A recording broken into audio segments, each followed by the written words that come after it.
Welcome back to Loren, the Amazon Princess, and we now have only a few more of these quests. I might try and get through all of these quests in this recording session, and based on the amount of time that the previous ones have been taken, that'll probably be about another 2 videos, something like that. So we'll see. So I think I'm going to leave Loren's quest for last, I think. So I think let's do Mer's quest.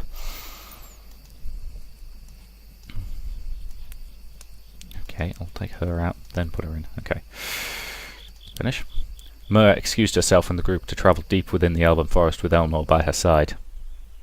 They travelled into parts that Elnor had never been before. She saw more Elven villages, but they grew less and less like the outside world. Grand Tree was at the centre of trade for the elves, so it was the most influenced by other cultures. However, they were travelling into parts where the Elven culture was mostly untouched. We are near. I feel it. The trees thinned to create a clearing ahead. The space was large and filled with tree stumps. Loggers could be seen across the clearing, busy at work. Stop! No! Mer ran across the clearing, wincing in pain. Eleanor followed. Please, you have cut enough! The loggers were startled and jumped back. Elder Druid? Why have you cut so much? Can't you see this is more than your share? The loggers looked towards each other. We have sent word for this logging to cease. Have you not received our messages? Tell me, please! The loggers remained silent. Where is your druid? I am here, Mer. A flowery elf stepped out of the trees and walked briskly in front of the loggers. Yaga, tell me now, have you received my messages? I have. Mer's eyes flared at the druid's audacity. Then it's exactly what we feared. Yaga's eyes bore into Elnor like hot coals. You are not an elf of the forest. Who are you to stand here? Mer held an arm in front of Elnor protectively. You have no authority to judge this elf. She is a dear friend, and one that respects this forest more than the elves I see here. You have one chance to explain yourself before I bring you before the elders. For my punishment, I should be rewarded. As much as you try, you cannot make me feel a fool for seeing what you refuse to see. What does that mean? Yaga stepped forward out of the way of the loggers, and pounced forward on her command.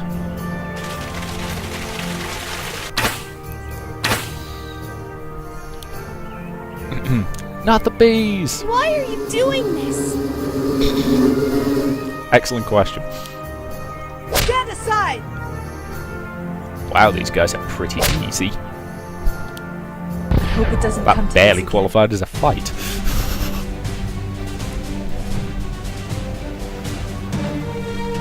The elves did not succeed. Yaga was standing far back, watching with disappointment. How can you make them do such a thing? Yaga, why must it be this way? Why are you fighting? Look beside you. Look at your new favourite ally. Mer looked over at Elnor in confusion. An outsider! Why should that matter? Is that what this is about? You're one of the isolationists. We all are. This is part of the forest's heritage and our only means of survival. You see what has happened when worlds crossed, and now we are at war. I'm only doing my part to protect the forest. It was clear now that this would take more than diplomacy to resolve. You have brought me to this, Yaga. More elves appeared from the trees and stood behind the druid. No, you have done this to yourself.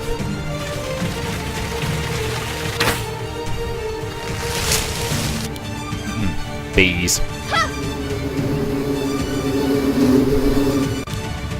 Stand aside! Right. He's falling back. Okay. Stand aside! Because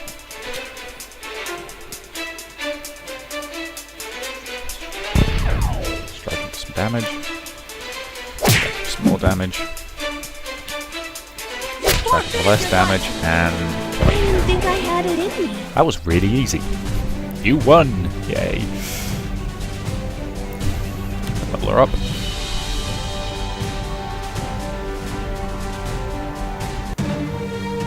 Traitor! Traitor to the forest! Yaga was wounded but still standing. Surrender, please! Instead, Yaga summoned vines to cover her escape. The tendrils wove a thick wall between her and them. Even though Mer was able to ward the vines away almost immediately, the druid had made her escape. We have to catch her! Mer and Elnor bolted after her, whipping through the trees at breakneck speeds. Mer continued to shout for Yaga to stop, but she did not listen. They ran until they stumbled into an elven village, where all trace of Yaga had disappeared. The local elves were startled to see the Elder Druid, especially with an outsider. A quick glance showed exactly why these elves needed so much wood. Barrels of bows and arrows were everywhere. Weapons! That is why you were over-harvesting! Why does this one town need so many weapons? Some elves retreated into their homes, but some soon became aggressive and walked towards Myr and Elnor. We are here for Druid Yaga, not any of you. Stand down. Yaga does not stand alone. Another druid appeared, scowling. I cannot believe it. Are there more of you?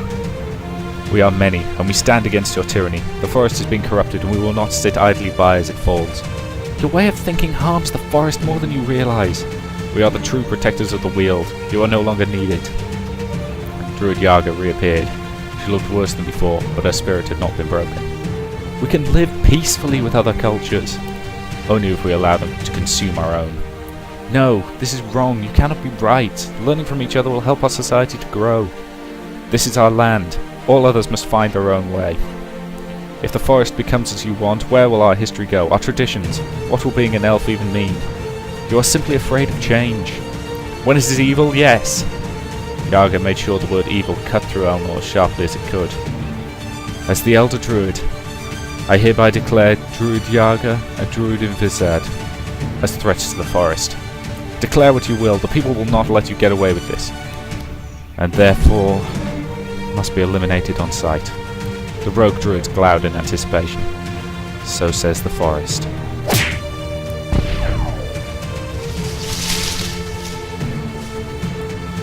Elven battle mage, let's hit them with some bees. That takes one of them out of the equation. So one of them's falling back.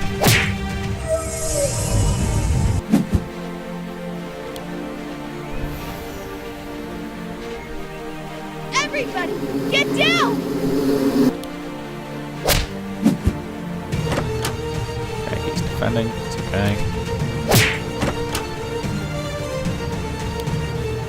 I'm sorry.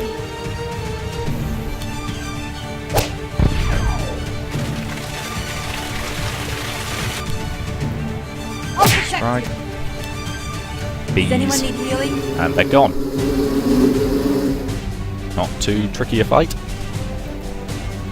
Decent amount of stuff for it as well.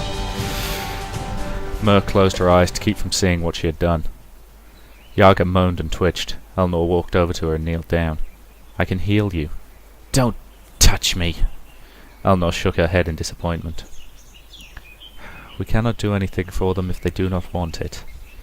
We should report this to the elders at once. The small village was left to deal with their fallen druids, as Myr led Elnor back towards the grand tree. There, the Elder Circle met to discuss the threat of the isolationists and how best to deal with them. Though some elders agreed with the extremists, it was agreed that Myr had taken the right course of action to stop the logging. A new druid would be assigned to that part of the forest, and the weapons would be confiscated to help with the front lines, rather than their private rebellion. To give Myr more authority, the elders bestowed Myr with a symbolic staff. Now all of the forest would know who really was its protector. Staff of Piety. Wonderful. Let's equip that, because it's pretty nice. As I say, I'm getting lots of extra items out of these quests is definitely worth doing them for. So, still got his to do, done his, and I'm assuming you've got nothing to say. Nothing to say. Nothing to say. As I say, it would be nice if there was some sort of indication of when they have something to say or not. You know, just to save me having to click through all of them, which is kind of annoying. Now, other than that, I do like... Aha! Do you have a moment to spare? I need bait for my next assignment. Excuse me? I've received word from Grandtree that my services are needed. Apparently no other elf would do. You're not talking about your skills as an assassin, are you? Ray's eyes twinkled. You can certainly make an elf blush. No, I am indeed talking about my elimination service. Are you willing to help me? You called me bait. That's just a professional word for it. It'll only be a figurative trap. I don't want to participate in someone's murder. If the chance to see a master at work really isn't payment enough, I'll make it worth your while. I doubt you could. I can make you very wealthy. That actually did make Elnor think twice. Why me? Because you're so pretty. The real reason, please? No, that's it. You'll be very distracting. Thanks. You won't dirty your hands, I promise. The kill is all mine. I hope so. Ray grew more smug. Pleasure doing business with you. Whenever you could get yourself ready, we can get this over with and you can get paid. I have acquired Ray's personal quest. Fabulous. Okay. So, I think I'm going to do the Queen's quest next. Don't know why, just fancy it. Review the party setup before proceeding. Take her out. Where's she at? There she is. Eleanor and Corinne left the camp under false motives so that Loren would not suspect her mother's gift too soon. They travelled far across the lands until reaching the unforgiving swamps. I had never wanted to return to these parts. Eleanor watched Corinne closely, only daring to go as far as she would. What are we looking for? The ruins where you found me. They are the remains of a people that once ruled here, the Chisulu. Are the lizard men their descendants? Corinne chuckled under her breath. No. I believe they are just fond of the swamp. It is like all civilizations. When one dies, another will quickly take its place. You consider the lizard men a civilization? Corinne slowed, but did not stop. I have been in their company. They are not simple creatures. They're not? Before Corinne could answer, the mighty ruins of Chisulu appeared before them. Most structures were crumbling into the swamp, but they remained a marvel. In the distance, they could see smoke from a campfire. Do you think? Yes. Lizard men. We will have to avoid them as we make our way into the ruins. Any relic from old wars would be preserved underground. Eleanor nodded and followed Corinne as she crouched and silently spread across the mud. At the campfire, many lizard men were lounging around it as if sleeping, but they were chattering and hissing at each other. What are they doing? That is how they speak. Then they are not sleeping. They are like moths in front of flames. Corinne had learned much about their culture from her imprisonment. Over there, that doorway. Corinne pointed at their goal. Now they had to reach it without being caught. A lizard man was patrolling the perimeter of the campfire circle. He had just finished his round on the side closest to them. Corinne looked over at Eleanor. Let's go now. They both rushed forward into a shadow to wait for their next move. The same lizard man on patrol was now about to start his path on the side closest to them. Eleanor had to make a split-second decision. Eleanor decided it was best to wait and go when the patrol was on the far side. However, they waited too long, and the first patrol came around and noticed them. He hissed at the other lizard men to attack. Strike through. Take me instead. Wow, she does absolutely no damage at all. This could be a drawn-out fight.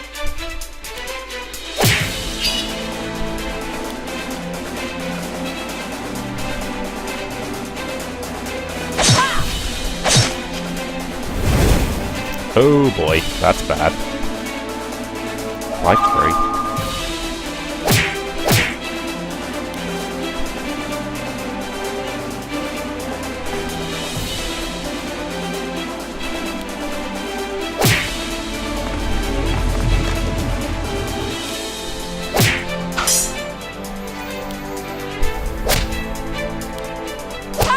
That's one down.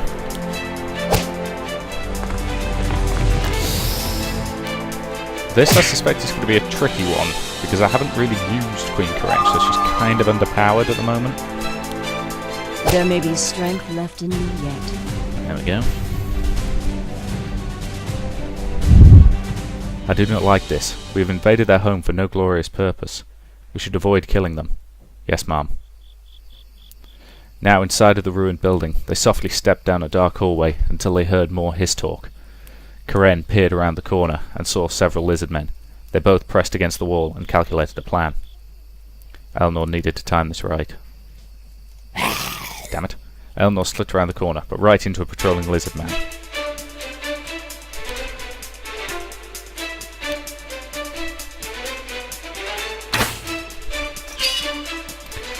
Okay, so... strike.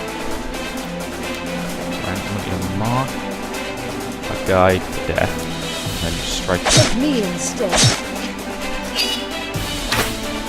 Does a bit of damage, which is good. Strike. Strike. Strike through. And then base hit. Base half. Base hit. Kill. Excellent. More needless deaths. The last They wasted no time in searching the hallways for a way deeper into the ruins. They found a door that led down deep into the underground. They descended into the belly of the ruins, relying on the lights the lizard men had furnished along the walls. At the bottom, they came into a dusty chamber. There were piles of rusting metal and rotting wood. What a very strong odour this room has. It is trash to them, but in these piles lies historical artifacts. Where do we start searching? A small blade sliced at Eleanor's ankle. She yelped and kneeled down to grab her wound. A green blur moved towards Karen. "Watch out!" Karen cartwheeled backwards just as a small creature swiped at her. Eleanor ripped a torch from the wall and threw it at the lizard man, landed at his feet, and showed that it was a young lizard woman. "A child! Don't attack!" "Trespassers!" Both Eleanor and Karen were startled by the talking juvenile, and then they noticed that this child may be green and covered with scales, but her head was similar to theirs. What is she? A new race? "Halt!" A language they understood was followed by a hissing they did not. An elf woman and a lizard man ran into the room with glares. The elf hissed and clicked at the juvenile, but the girl didn't move. What is an elf doing with the lizard men? "Thieves, you disgrace our home." The lizard man snapped his jaws and wielded a weapon.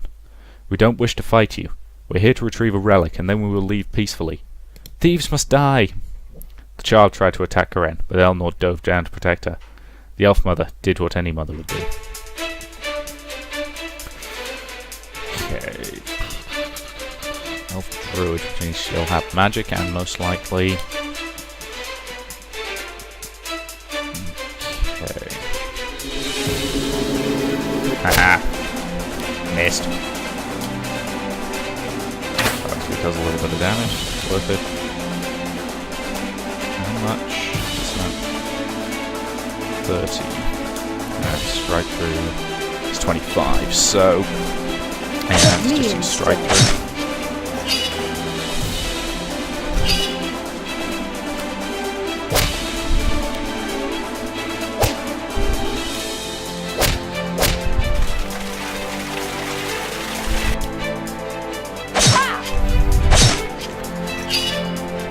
Need to get some more mana potions, I think.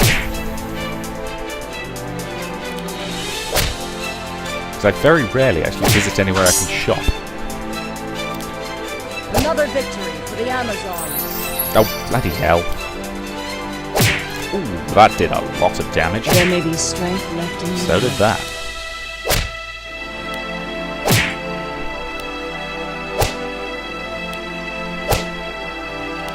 I hope it doesn't come to this again. Okay, that went pretty well.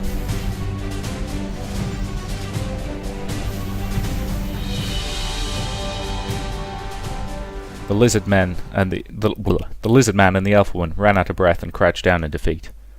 "Stay your weapon, no more." Eleanor obeyed and pulled back. The child lizard woman stopped hiding beneath her parents and picked up the nearest weapon next to her. She threw a mighty spear much stronger and faster than any Amazon at her age could have. The spear whizzed past them both, so they could admire skill rather than fear her. "You are a superior child." "Stop coming! Leave us alone!" The elf woman pulled back her child and glared at them. "You must be visited by scavengers often." "Savages!" Karen picked the spear up off the ground and hefted it in her hands. The family went tense. "I was mistaken to think that I had any right to come here and take as I please. I will trade with you, as equals." Karen slipped her rations from her hip, along with her personal royal belongings. She threw the satchel on the ground by the child. "I give you everything I have of worth for this weapon, and for everything else that was robbed from you. You have my word as the Amazon Queen that the Amazons will not breach your lands again." "Queen? Thief! Thief!" The mother hushed the half-breed child. Karen signalled to Eleanor that it was time to leave. They were allowed to leave the chamber, and they found their way out of the ruins were a lot simpler. Once they were deep in the swamp again, Karen stopped. "We have thought too little of the lizard people until now. We should not have been there. I'm sorry that you did not find a gift for Loren." Karen held the spear she recovered from the room in front of her. It was discoloured and very old, but it was still surprisingly sharp. "I will give this to her. Though she may not wield it, it will be symbolic of her strength. A weapon of the Great Mothers is a rare honour." They travelled the long way back to the camp. Karen prepared the spear for Loren with much care. She cleaned it and studied it. She even practised with it to taste its power. It was clear to Eleanor that Karen had become attached to it. So it was a secretly happy moment for her when Loren refused to take such immense gift from her mother. This is a spear, mother. You should wield it, not I. Are you rejecting my gift? You dishonour me. No, I am honouring you. I have no use for a spear. A weapon is only powerful when it is used. That is what you taught me. I went very far to reclaim this. I shed my royal possessions as payment. Then by all views, it is yours. Loren. Karen raised her voice, attempting to force Loren to accept her gift. Loren's voice, however, was unnaturally sweet. Mother. If you will not take it, then you force my hand. I will carry it until I can deposit it to the Citadel's reliquary. Loren smiled and left her mother on those words. Eleanor also smiled, knowing that Karen would have a token of strength to keep for herself. Perhaps for once, Karen would feel empowered rather than weakened. Cool. Spear of the Ancestors. Awesome. Where's she at? There she is. Hold spear. Spear of the Ancestors, which is substantially better. Okay, things going well. I'm assuming nobody has anything worth talking about. Yep. Yep.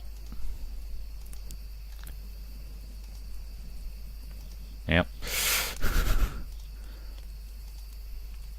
Quick check, but I don't think anyone will have anything important to say, because I've still got her quest. Please. Okay, that's fine. Nothing new to say. Nothing new to say, and I've still got his quest. Right. Next quest. Oh, let's be bait. Damn it. There we go. Eleanor approached Ray and informed him that she was ready to leave. They were on their way to Grand Tree before Eleanor could ask any questions. When they arrived in the city, Eleanor was surprised to see a festival was taking place. Acrobats, dancers and musicians filled the forest, along with gawking spectators and opportunistic vendors. Perfect. What's going on? We don't know. Every year we give thanks to the forest. The merriment is perfect for us. We should be able to go anywhere without much suspicion. About that, not here. Ray cut away suddenly, and Eleanor followed him. They weaved through the crowds and wound up at a public house. They moved towards the stairwell, but Ray stopped. Elf guards were blocking the way up. Okay, your time to shine. Excuse me? Ray pushed Eleanor towards the guards, and now had their full attention. The guards blushed as Eleanor batted her eyes at them.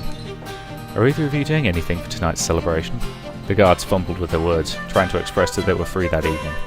Eleanor could see Ray slink up the stairs without being noticed. Now all she needed was a loud clatter in the room behind Eleanor caught everyone's attention. Not wasting a moment, Eleanor dashed up the stairs as well. That was fortunate timing. I knew you'd be distracting, but you act like you'd done this before. Eleanor blushed. Ray signalled Eleanor to lower her voice. He leaned forwards to peer around the corner. He straightened and walked around the corner without reserve. Eleanor followed, expecting to see an empty room, but several nymphs were lounging around, lazily flapping their wings. They perked up at the sight of them. Ladies? The nymphs were agitated, and started to furiously flap their wings. We shouldn't be here, which is exactly why we should be. The nymphs hovered off the floor with violent glares. I think they're going to attack us. Shame, they're so pretty.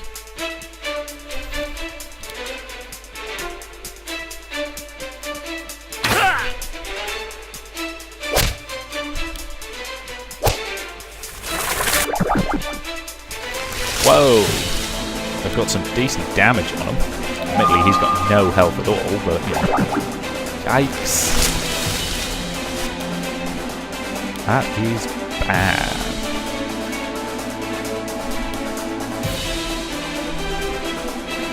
This is how it's done. Yikes. Bad. Very bad. Let's get him back in the fight.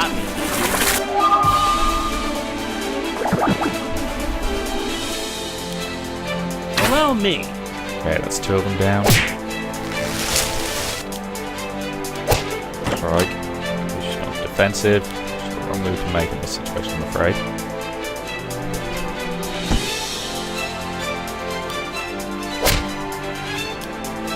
And Allow dead. me.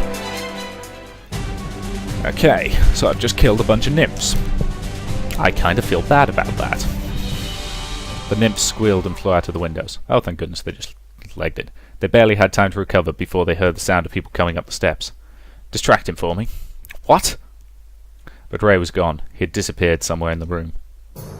A dignified elf and the two guards swung around the corner and stopped upon seeing Elnor. How did you get up here? I was looking forward to the company of some nymphs, but you will do. I'm not here for your pleasure. Oh, I see. Let me guess, you're an assassin sent by one of my rivals. The fancy elf laughed to himself. What lengths some will go to see that I never make it to the Elder's Circle. Your failed return should be all the message they need. The guards prepared to attack Elnor. Ray dropped from the ceiling, and both guards were knocked face first into the floor. The assassin's crossbow clicked beside the politician's head. You guessed wrong. The politician glowered and slowly turned to meet the deadly end of Ray's weapon. Now it truly makes sense.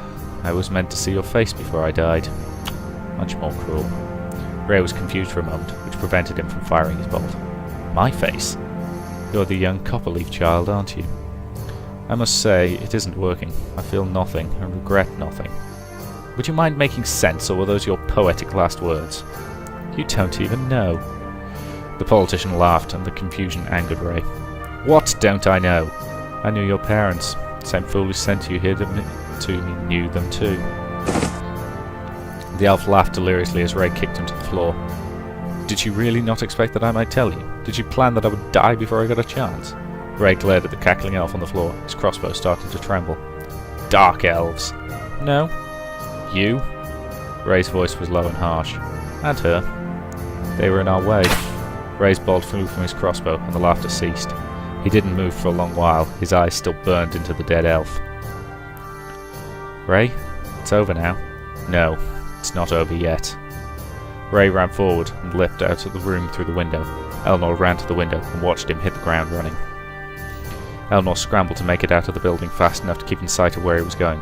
She watched Ray make his way across town to a large tree manor. By the time Ray found an open window, Elnor had managed to catch up with him, but Ray did not stop, and he immediately scaled the side of the treehouse and dove into the open window. Elnor followed, though with much less grace or ease. When Elnor did clamber inside, she saw Ray panting in the centre of the room, staring at an old woman sipping some tea. It's done? Ray was silent. He was still breathing very heavily and his eyes were still burning. Then he told you. You said it was the Dark Elves. The old elf placed down her tea. Of course. I couldn't tell you it was me. Ray readied his crossbow.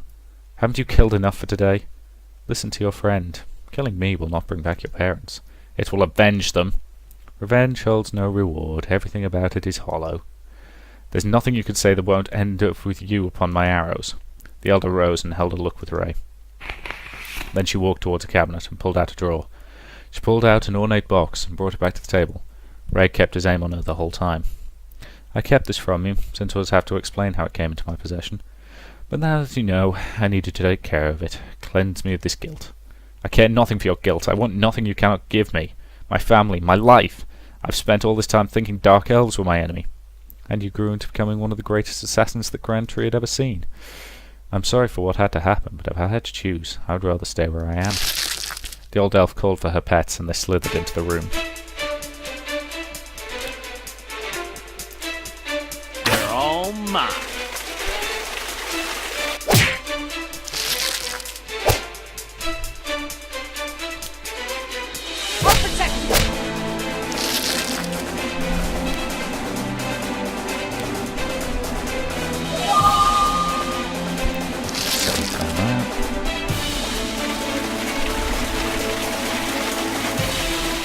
Enough with the hail spell.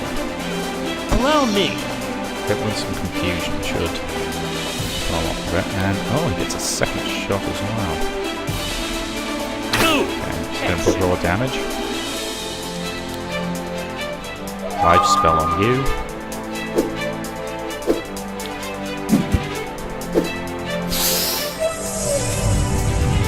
Okay. Darn it. Hit for high damage. Elnor. Heal 3 on yourself, I think.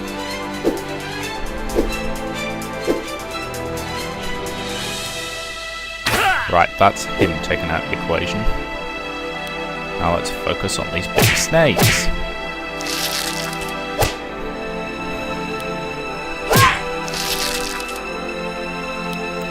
Okay, I'm starting to go slightly over on my time for this one.